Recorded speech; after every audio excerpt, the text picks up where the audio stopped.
Chapter 45. Mr. Dick fulfils my aunt's predictions. It was some time now since I had left the doctor. Living in his neighbourhood, I saw him frequently, and we all went to his house on 2 or 3 occasions, to dinner or tea. The old soldier was in permanent quarters under the doctor's roof. She was exactly the same as ever, and the same immortal butterflies hovered over her cap. Like some other mothers whom I have known in the course of my life, Mrs. Markleham was far more fond of pleasure than her daughter was. She required a great deal of amusement, and, like a deep old soldier, pretended, in consulting her own inclinations, to be devoting herself to her child. The doctor's desire that Annie should be entertained was therefore particularly acceptable to this excellent parent, who expressed unqualified approval of his discretion. I have no doubt indeed that she probed the doctor's wound without knowing it, meaning nothing but a certain matured frivolity and selfishness, not always inseparable from full-blown years. I think she confirmed him in his fear that he was a constraint upon his young wife, and that there was no congeniality of feeling between them, by so strongly commending his design of lightening the load of her life. "My dear soul," she said to him one day when I was present, "you know there is no doubt it would be a little poky for Annie to be always shut up here." The doctor nodded his benevolent head. "When she comes to her mother's age," said Mrs. Markleham, with a flourish of her fan, "then it'll be another thing. You might put me into a jail with genteel society and a rubber, and I should never care to come out. But I'm not Annie, you know, and Annie is not her mother."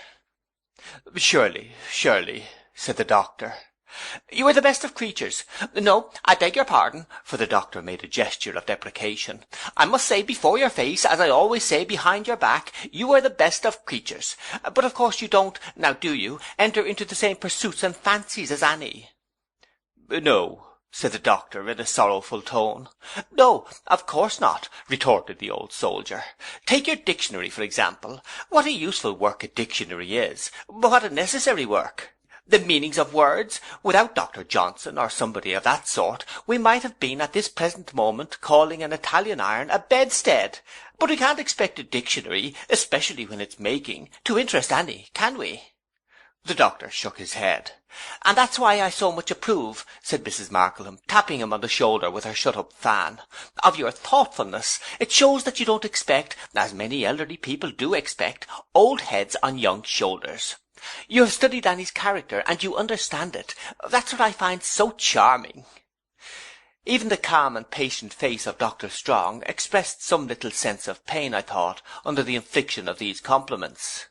"Therefore, my dear doctor," said the old soldier, giving him several affectionate taps, "you may command me at all times and seasons. Now, do understand that I am entirely at your service. I am ready to go with Annie to operas, concerts, exhibitions, all kinds of places, and you shall never find that I am tired. Duty, my dear doctor, before every consideration in the universe." She was as good as her word. She was one of those people who could bear a great deal of pleasure, and she never flinched in her perseverance in the cause. She seldom got hold of the newspaper, which she settled herself down in the softest chair in the house to read through an eyeglass every day for 2 hours, but she found out something that she was certain Annie would like to see. It was in vain for Annie to protest that she was weary of such things. Her mother's remonstrance always was, "Now, my dear Annie, I am sure you know better, and I must tell you, my love, that you are not making a proper return for the kindness of Dr. Strong." This was usually said in the doctor's presence, and appeared to me to constitute Annie's principal inducement for withdrawing her objections when she made any. But in general she resigned herself to her mother, and went where the old soldier would. It rarely happened now that Mr. Maldon accompanied them. Sometimes my aunt and Dora were invited to do so, and accepted the invitation. Sometimes Dora only was asked. The time had been when I should have been uneasy on her going, but reflection on what had passed that former night in the doctor's study had made a change in my mistrust. I believed that the doctor was right, and I had no worse suspicions. My aunt rubbed her nose sometimes when she happened to be alone with me, and said she couldn't make it out. She wished they were happier. She didn't think our military friend, so she always called the old soldier, mended the matter at all. My aunt further expressed her opinion that if our military friend would cut off those butterflies and give them to the chimney sweepers for May Day, it would look like the beginning of something sensible on her part. But her abiding reliance was on Mr. Dick. That man had evidently an idea in his head, she said, and if he could only once pen it up into a corner, which was his great difficulty, he would distinguish himself in some extraordinary manner. Unconscious of this prediction, Mr. Dick continued to occupy precisely the same ground in reference to the doctor and Mrs. Strong. He seemed neither to advance nor to recede. He appeared to have settled into his original foundation, like a building, and I must confess that my faith in his ever moving was not much greater than if he had been a building. But one night, when I had been married some months, Mr. Dick put his head into the parlour where I was writing alone, Dora having gone out with my aunt to take tea with the two little birds, and said with a significant cough, "You couldn't speak to me without inconveniencing yourself, Trotwood, I'm afraid." "Certainly, Mr. Dick," said I. "Come in." "Trotwood," said Mr. Dick, laying his finger on the side of his nose after he had shaken hands with me, "before I sit down, I wish to make an observation. You know your aunt?" "A little," I replied. "She's the most wonderful woman in the world, sir." After the delivery of this communication, which he shot out of himself as if he were loaded with it, Mr. Dick sat down with greater gravity than usual and looked at me. "Now, boy," said Mr. Dick, "I'm going to put a question to you." "As many as you please," said I. "What do you consider me, sir?" asked Mr. Dick, folding his arms. "A dear old friend," said I. "Thank you, Trotwood," returned Mr. Dick, laughing, and reaching across in high glee to shake hands with me. "But I mean, boy," resuming his gravity, "what do you consider me in this respect?" touching his forehead. I was puzzled how to answer, but he helped me with a word. "Weak," said Mr. Dick. "Well," I replied dubiously, "rather so." "Exactly," cried Mr. Dick, who seemed quite enchanted by my reply. "That is, Trotwood, where they took some of the trouble out of you-know-whose head, and put it you-know-where. There was a—" Mr. Dick made his two hands revolve very fast about each other a great number of times, and then brought them into collision and rolled them over and over one another to express confusion. "There was that sort of thing done to me, somehow, eh?" I nodded at him, and he nodded back again. "In short, boy," said Mr. Dick, dropping his voice to a whisper, "I am simple." I would have qualified that conclusion, but he stopped me. "Yes, I am. She pretends I am not. She won't hear of it. But I am. I know I am. If she hadn't stood my friend, sir, I should have been shut up, and led a dismal life these many years. But I'll provide for her. I never spend the copying money. I put it in a box. I have made a will. I'll leave it all to her, and she shall be rich, noble." Mr. Dick took out his pocket-handkerchief and wiped his eyes. He then folded it up with great care, pressed it smooth between his two hands, put it back in his pocket, and seemed to put my aunt away with it. "Now, you are a scholar, Trotwood," said Mr. Dick. "You are a fine scholar. You know what a learned man, what a great man the doctor is. You know what honour he has always done me, not proud in his wisdom. Humble, condescending even to poor Dick, who is simple and knows nothing. I have sent his name up on a scrap of paper to the kite along the string when it has been in the sky among the larks. The kite has been glad to receive it, sir, and the sky has been brighter with it." I delighted him by saying most heartily that the doctor was deserving of our best respect and highest esteem. "And his beautiful wife is a star," said Mr. Dick, "a shining star. I have seen her shine, sir, but," bringing his chair nearer and laying one hand upon my knee, "clouds, sir, clouds." I answered the solicitude which his face expressed by conveying the same expression into my own, and shaking my head. "What clouds?" said Mr. Dick. He looked so wistfully into my face, and was so anxious to understand, that I took great pains to answer him slowly and distinctly, as I might have entered on an explanation to a child. "There is some unfortunate division between them," I replied, "some unhappy cause of separation. A secret. It may be inseparable from the discrepancy in their years. It may have grown up out of almost nothing." Mr. Dick, who had told off every sentence with a thoughtful nod, paused when I had done, and sat considering with his eyes upon my face and his hand upon my knee. "Doctor not angry with her, Trotwood?" he said after some time. "No, devoted to her." "Then I have got it, boy," said Mr. Dick. The sudden exultation with which he slapped me on the knee and leaned back in his chair with his eyebrows lifted up as high as he could possibly lift them made me think him farther out of his wits than ever. He became as suddenly grave again, and, leaning forward as before, said, first respectfully taking out his pocket-handkerchief, as if it really did represent my aunt, "Most wonderful woman in the world, Trotwood. Why has she done nothing to set things right?" "Too delicate and difficult a subject for such interference," I replied. "Fine scholar," said Mr. Dick, touching me with his finger. "Why has he done nothing?" "For the same reason," I returned.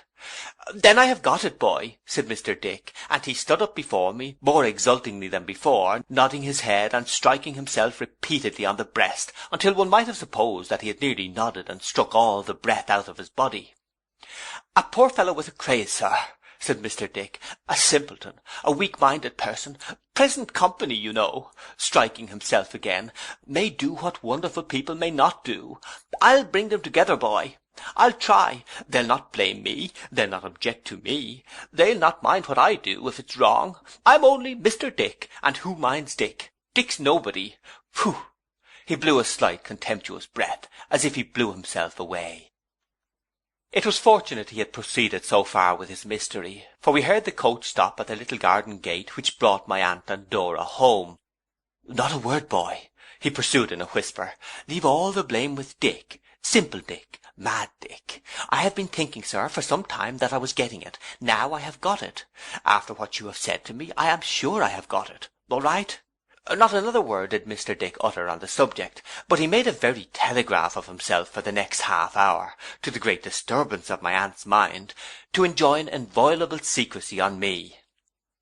To my surprise I heard no more about it for 2 or 3 weeks, though I was sufficiently interested in the result of his endeavours, descrying a strange gleam of good sense, I say nothing of good feeling, for that he always exhibited, in the conclusion to which he had come. At last I began to believe that, in the flighty and unsettled state of his mind, he had either forgotten his intention or abandoned it. One fair evening, when Dora was not inclined to go out, my aunt and I strolled up to the doctor's cottage. It was autumn, when there were no debates to vex the evening air, and I remember how the leaves smelt like our garden at Blunderstone as we trod them under foot, and how the old unhappy feeling seemed to go by on the sighing wind. It was twilight when we reached the cottage. Mrs. Strong was just coming out of the garden, where Mr. Dick yet lingered, busy with his knife, helping the gardener to point some stakes. The doctor was engaged with somebody in his study, but a visitor would be gone directly, Mrs. Strong said, and begged us to remain to see him. We went into the drawing-room with her, and sat down by the darkening window. There was never any ceremony about the visits of such old friends and neighbours as we were. We had not sat there many minutes when Mrs. Markleham, who usually contrived to be in a fuss about something, came bustling in with her newspaper in her hand, and said, out of breath, "My goodness gracious, Annie, why didn't you tell me there was someone in the study?" "My dear mamma," she quietly returned, "how could I know that you desired the information?" "Desired the information!" said Mrs. Markleham, sinking on the sofa. "I never had such a turn in all my life." "Have you been to the study then, mamma?" asked Annie. "Been to the study, my dear," she returned emphatically. "Indeed I have. I came upon the amiable creature, if you'll imagine my feelings, Miss Trotwood and David, in the act of making his will." Her daughter looked round from the window quickly. "In the act, my dear Annie," repeated Mrs. Markleham, spreading the newspaper on her lap like a tablecloth, and patting her hands upon it, "of making his last will and testament. The foresight and affection of the dear! I must tell you how it was. I really must, in justice to the darling, for he's nothing less, tell you how it was. Perhaps you know, Miss Trotwood, that there never is a candle lighted in this house until one's eyes are literally falling out of one's head with being stretched to read the paper. And there is not a chair in this house in which a paper can be what I call read, except one in the study. This took me to the study, where I saw a light. I opened the door. In company with the doctor were 2 professional people, evidently connected with the law, and they were all 3 standing at the table, the darling doctor pen in hand. "This simply expresses, then," said the doctor, "Annie, my love, attend to the very words. This simply expresses, then, gentlemen, the confidence I have in Mrs. Strong, and gives her all unconditionally." one of the professional people replied, and gives her all unconditionally. Upon that, with the natural feeling of a mother, I said, "Good God, I beg your pardon," fell over the doorstep and came away through the little back passage where the pantry is. Mrs. Strong opened the window and went out into the veranda, where she stood leaning against a pillar. "But now isn't it, Miss Trotwood, isn't it, David, invigorating," said Mrs. Markleham, mechanically following her with her eyes, "to find a man at Dr. Strong's time of life with the strength of mind to do this kind of thing? It only shows how right I was. I said to Annie, when Dr. Strong paid a very flattering visit to myself, and made her the subject of a declaration and an offer, I said, 'My dear, there is no doubt whatever, in my opinion, with reference to a suitable provision for you, that Dr. Strong will do more than he binds himself to do.'" Here the bell rang, and we heard the sound of the visitors' feet as they went out. "It's all over, no doubt," said the old soldier, after listening. "The dear creature has signed, sealed, and delivered, and his mind's at rest. Well, it may be. What a mind! Annie, my love, I am going to the study with my paper, for I am a poor creature without news. Miss Trotwood, David, pray come and see the doctor." I was conscious of Mr. Dix standing in the shadow of the room, shutting up his knife, when we accompanied her to the study, and of my aunt's rubbing her nose violently by the way, as a mild vent for her intolerance of our military friend. But who got first to the study, or how Mrs. Markleham settled herself in a moment in her easy chair, or how my aunt and I came to be left together near the door, unless her eyes were quicker than mine, and she held me back, I have forgotten, if I ever knew. But this I know, that we saw the doctor before he saw us, standing at his table among the folio volumes in which he delighted, resting his head calmly on his hand. That in the same moment we saw Mrs. Strong glide in, pale and trembling. That Mr. Dick supported her on his arm. That he laid his other hand upon the doctor's arm, causing him to look up with an abstracted air. That, as the doctor moved his head, his wife dropped down on one knee at his feet, and, with her hands imploringly lifted, fixed upon his face the memorable look I had never forgotten. That at this sight Mrs. Markleham dropped the newspaper, and stared more like a figurehead intended for a ship called the Astonishment than anything else I can think of. The gentleness of the doctor's manner and surprise, the dignity that mingled with the supplicating attitude of his wife, the amiable concern of Mr. Dick, and the earnestness with which my aunt said to herself, "That man mad?" triumphantly expressive of the misery from which she had saved him, I see and hear rather than remember as I write about it. "Doctor," said Mr. Dick, "what is it that's amiss? Look here." "Annie," cried the doctor, "not at my feet, my dear." "Yes," she said, "I beg and pray that no one will leave the room. Oh, my husband and father, break this long silence. Let us both know what it is that has come between us." Mrs. Markleham, by this time recovering the power of speech, and seeming to swell with family pride and motherly indignation, here exclaimed, "Annie, get up immediately, and don't disgrace everybody belonging to you by humbling yourself like that. Unless you wish to see me go out of my mind on the spot." "Mamma," returned Annie, "waste no words on me, for my appeal is to my husband, and even you are nothing here." "Nothing!" exclaimed Mrs. Markleham. "Me nothing! The child has taken leave of her senses. Please get me a glass of water." I was too attentive to the doctor and his wife to give any heed to this request, and it made no impression on anybody else, so Mrs. Markleham panted, stared, and fanned herself. "Annie," said the doctor, tenderly taking her in his hands, "my dear, if any unavoidable change has come in the sequence of time upon our married life, you are not to blame. The fault is mine, and only mine. There is no change in my affection, admiration, and respect. I wish to make you happy. I truly love and honour you. Rise, Annie, pray."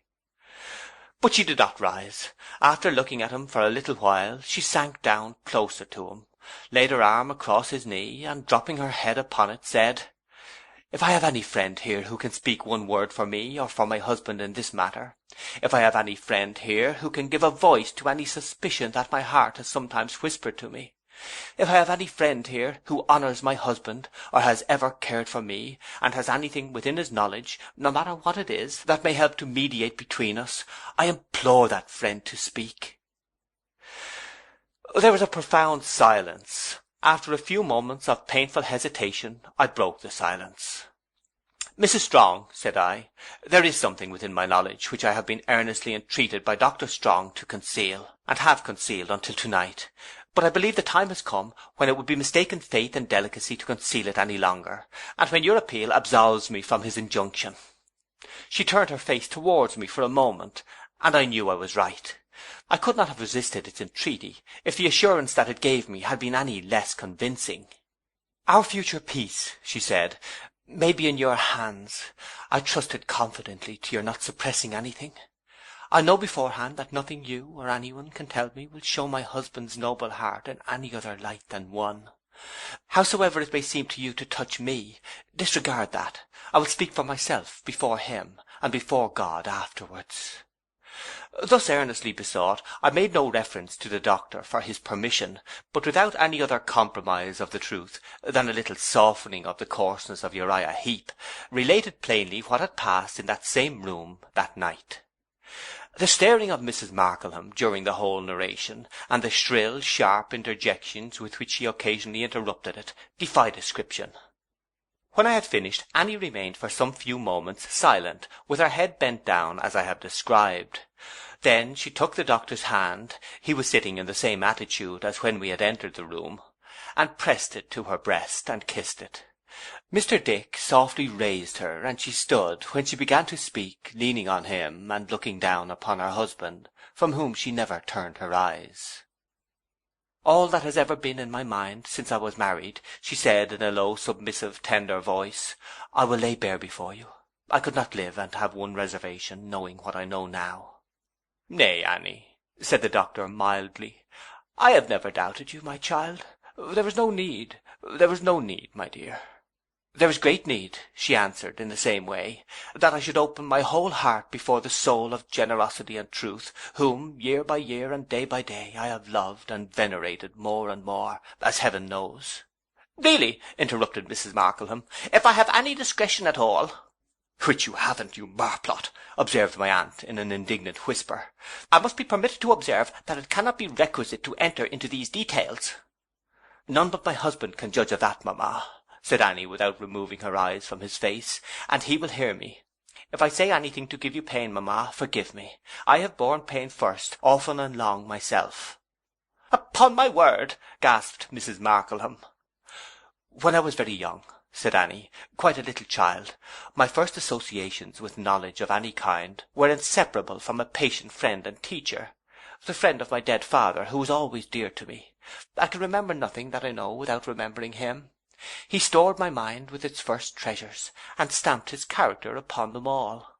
They never could have been, I think, as good as they have been to me if I had taken them from any other hands. Makes her mother nothing, exclaimed Mrs. Markleham. Not so, mamma, said Annie, but I make him what he was. I must do that. As I grew up, he occupied the same place still. I was proud of his interest, deeply, fondly, gratefully attached to him.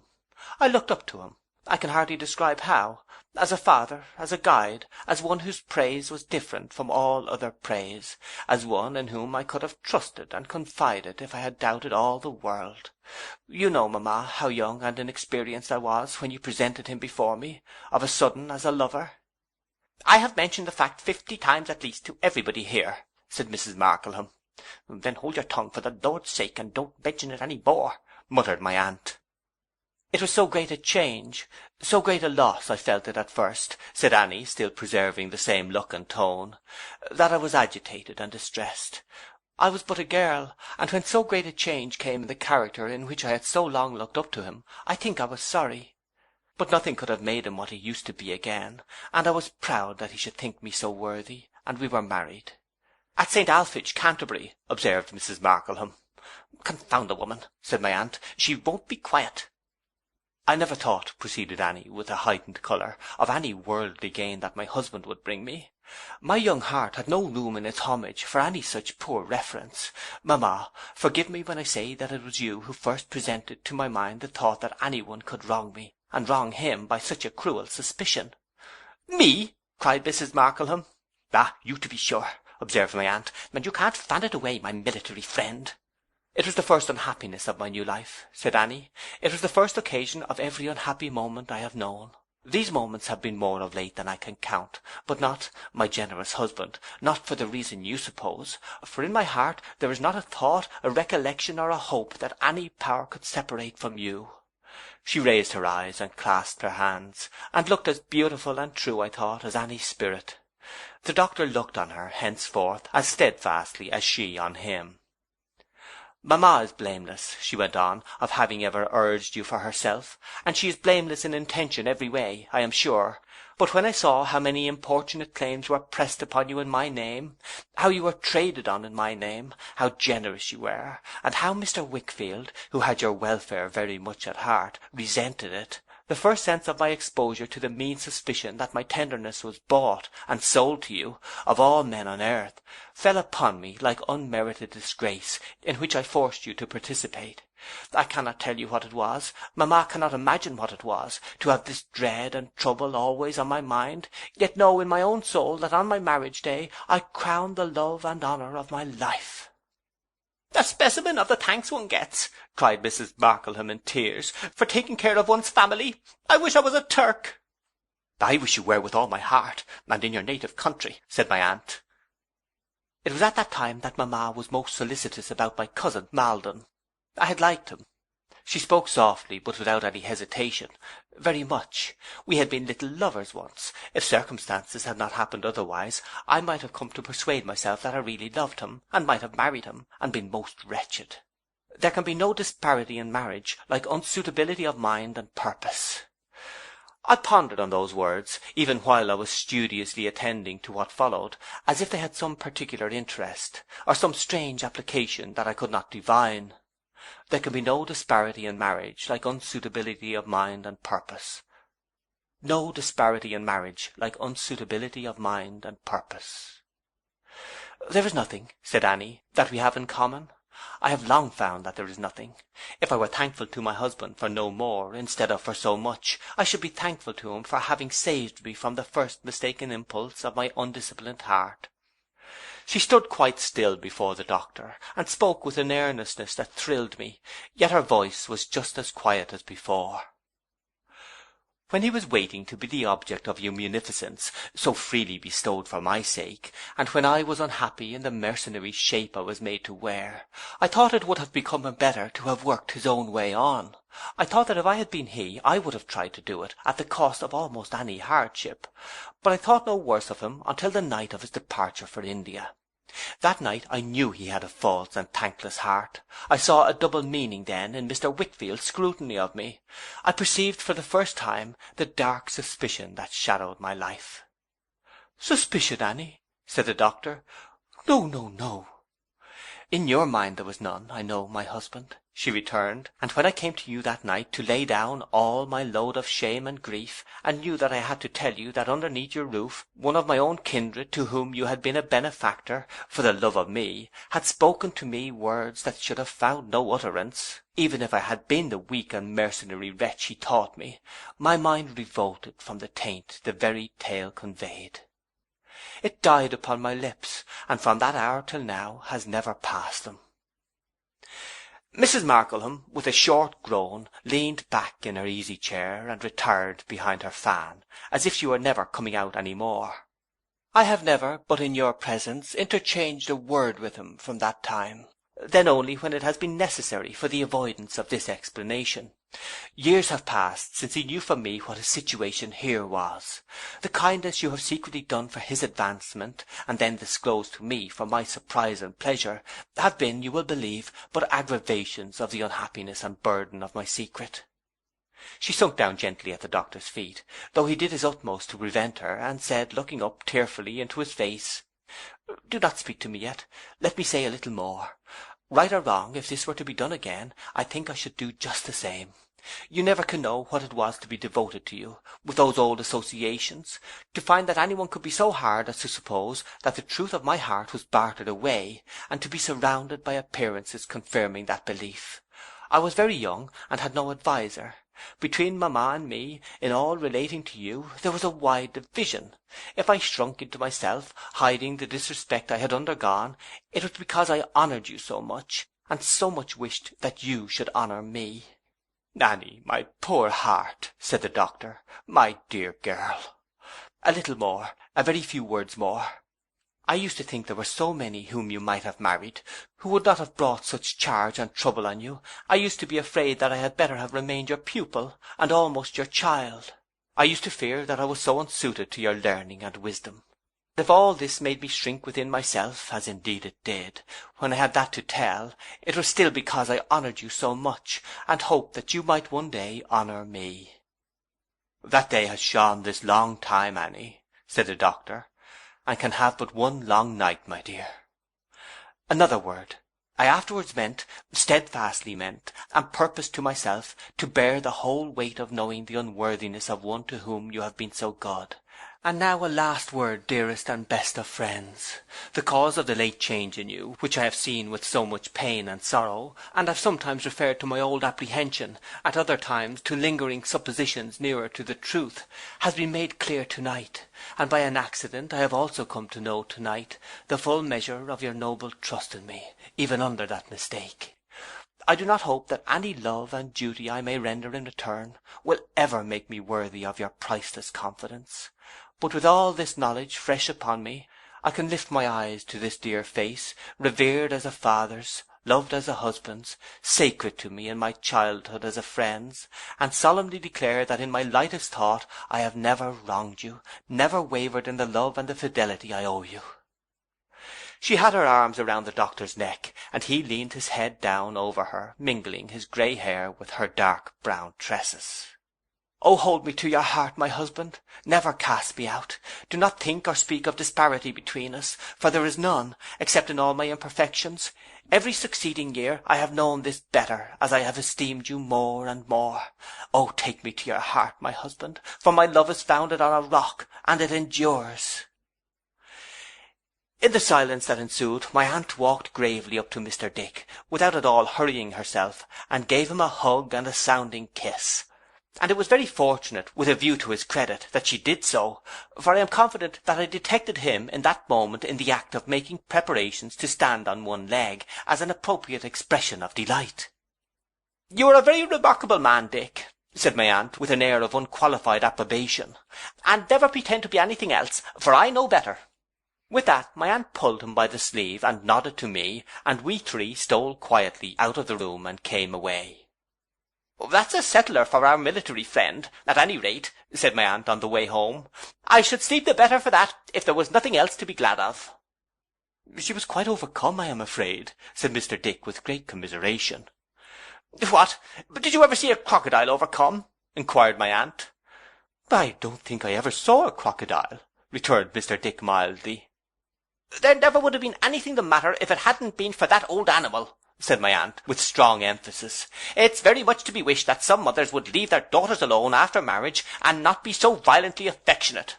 They seem to think the only return that can be made for bringing an unfortunate young woman into the world, God bless my soul, as if she asked to be brought, or wanted to come, is full liberty to worry her out of it again. What are you thinking of, Trot?" I was thinking of all that had been said. My mind was still running on some of the expressions used. There can be no disparity in marriage like unsuitability of mind and purpose, the first mistaken impulse of an undisciplined heart. My love was founded on a rock. But we were at home, and the trodden leaves were lying underfoot, and the autumn wind was blowing. End of chapter 45.